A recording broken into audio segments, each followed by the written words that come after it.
କିଏ ତା ନାଁ ଟା ଆଉଥରେ କହିଲ? ରାଜା। ରାଜା? ଓ ରାଜା।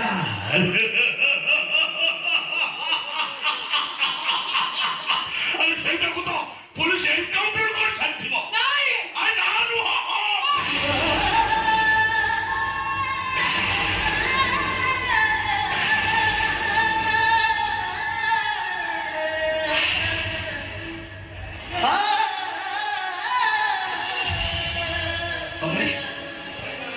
देवकी तुम्हें बुली बुली धक्की गला पर पुणी सेठी पहुंच जाई जोटी मो स्वामी को स्मृति अछि जो दिने मु बोई आसली जोटी मो पुओ जे जन्म होइले ना बापा को हाथ धरी टुकु टुकु हेई पाद पको तमे घर छड़ी आसीमा पड़े मु भी अनेक थर जाईछि अमुको पुओ को झियो को मु समस्त खोजि ले कबाटर झुलुथबा बन ताला को देखि मु फेरी आइछि वर्ष न 2 वर्ष न 5 वर्ष न दीर्घ 10 वर्ष धरि मु जाईछि आ तापरे पारिनी तोर घरे काम करी पिला दिटा को खूब कष्ट रे पाठ पढेली जेटा बड़ हो गेला परे बाहर भड़ा घरे एकुटिया जे को छाड़ी को बाहर को जाई पाली बाध्य होई फेरी आसली सिना हेले मो पिला मन को बापा को पाइली ए देवकी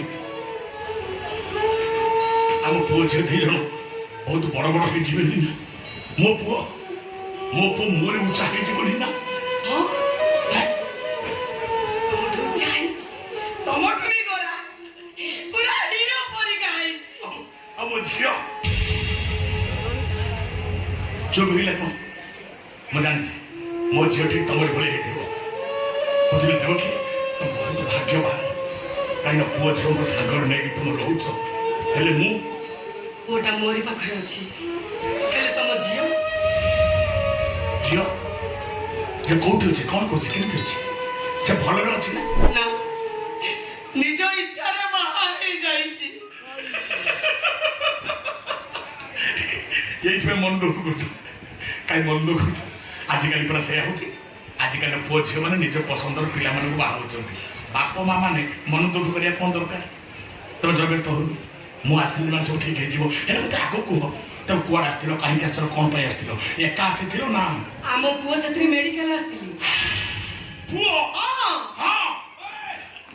बाटरे गाड़ीटा खराब हो गला मते रास्ता पर छिड़ा कर दी कहला मात्र एट था मु मिस्त्री ने केसी केते बोलते गोला ए जार केसी ताको खोजी खोजी मो प्राइट पहुंची छी हेले गैरेज ता तो बंद अछि राजा का कोड गला के जाने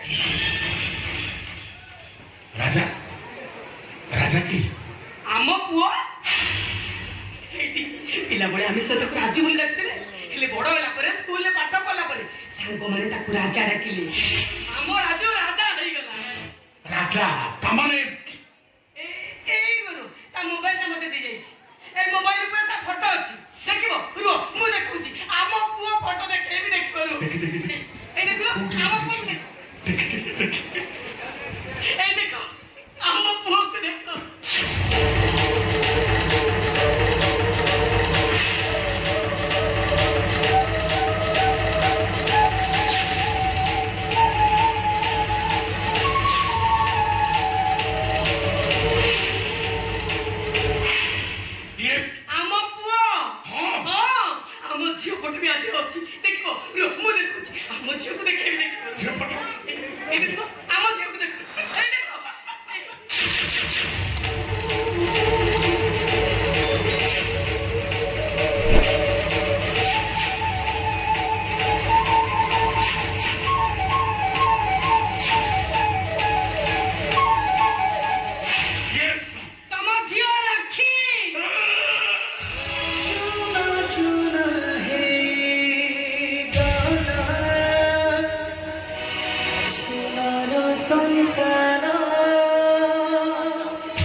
कोठी रहउछ से आधा रुद्राक्ष पाखे तमे आना हो तमे ता पाखे काम करलो तो ନା ନା ମୁଁ ତା ପାଖରେ ରହୁନି କି କାମ କରୁନି ନା।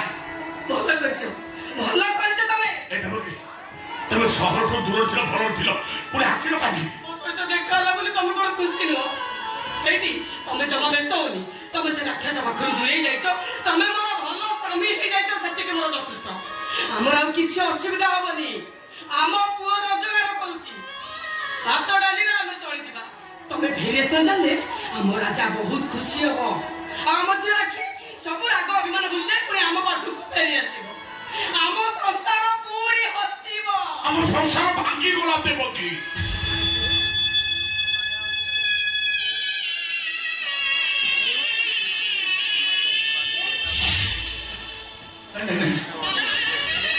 ଆମ ସଂସାର ହସିବ। ତମେ ଅଛ, ପୁଅ ଅଛି, ଝିଅ ଅଛି, ମୁଁ ଅଛି, ଆମ ସଂସାର ହସିବ। ହେଲେ ମୋ ଝିଅ ମତେ ଦେଖା ମାରିବ, ସେ ମତେ ମାରିଥିବ। ମୋ ଝିଅ ମତେ ମାରିଥିବ। କାଇଁ ଭୁଲ ସିନା ସେ କରିଦେଇଛି, ହେଲେ ଯେତେ ତମର ଦାଢି ଥିବା ଫଟୋ ସେ ଦେଖେ ମା ବାପା ନା ଯାତ୍ରା ବାଡି ରିଲିଆନ ପରେ ଦେଖା ଯାଉଛନ୍ତି। ଯୋଉଦିନ ସେ ଘରକୁ ଆସିବେ ମୁଁ ତାଙ୍କ ଦାଢି କାଟେ। ଏ ଦେବକୀ ମୋ ଝିଅ ମତେ ଦେଖିବା କ୍ଷଣି ସେ ମତେ ଗୁଳି କରିଦବ। ମୋ ଝିଅ ମତେ ଗୁଳି ନୁହଁ। କିନ୍ତୁ ପୁଅଟା ବେଳେ ବେଳେ ତମ ଫଟୋ ଗୁଡାକ କହେ ବାପା ତ କାହିଁକି କାନ୍ଦୁଛୁ? ସେ ମତେ କହେ ମା ବାପା ଥିଲା ପୁଅ ସଭାରେ ହାରେନି। ମୋ ବାପା ଯଦି ଥାନ୍ତେ ମୁଁ କଣ ଆଜି ହାରି ଯାଇଥାନ୍ତି? ଏଇ ତମେ ଜାଣିଛ ଟୁକାଟା କଣ ଗୋଟେ ଝିଅକୁ ଭଲ ପାଉଥିଲା, ସେ ଝିଅଟା ତା ହାତ ଛାଡ଼ିଦେଲା। ସେଇଥିପାଇଁ ଟୁକାଟା ମନ ଦୁଃଖ କରେ। ଏ ଦେବକୀ ସେ ଝିଅର ନାଁ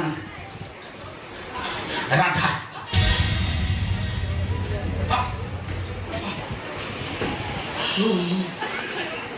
କଥା ତମେ କେମିତି ଜାଣିଲ? ଏଥିରେ ନ ଜାଣିବାର କଣ ଅଛି? ଏ କଥା ତ ସମସ୍ତେ ଜାଣିଛନ୍ତି। ଯୋଉ ଝିଅ ପ୍ରେମ କରି ପ୍ରେମିକର ହେଇପାରେନି ତାରି ନାଁ ପରେ ରାଧା। ଏଇଠି ଆମର କିଛି ଅସୁବିଧା ହବନି। ଆମ ରାଜା କୋଉଠି ହାରିବନି। ଆମ ଝିଅ ଆଖି ସବୁ ରାଗ ଅଭିମାନ ଭୁଲିଯାଏ, ପୁଣି ଆମ ପାଖକୁ ଫେରି ଆସିବ। ଆମ ସଂସାର ହସ ଖୁସିରେ ନାଚିବ। ଆରେ ରାଜା, ଆରେ ତୁ କୁଆଡେ ଗଲୁ? ତୁ ପରା ସେଦିନ କହୁଥିଲୁ ଦିନେ ସମୟ ଆମକୁ ପଚାରିବ। ସାବଧାନ, କିଏ କାନ୍ଦିନା ହାତ ଟେକ। ପ୍ରଭୁ ତୁ ରାକ୍ଷୀ ଆମେ ସମସ୍ତେ ହାତ ଟେକିବା। ତମେ ବି ହାତ ଟେକ, ଆମେ କେହି କାନ୍ଦିବାନି। ଆମେ ସମସ୍ତେ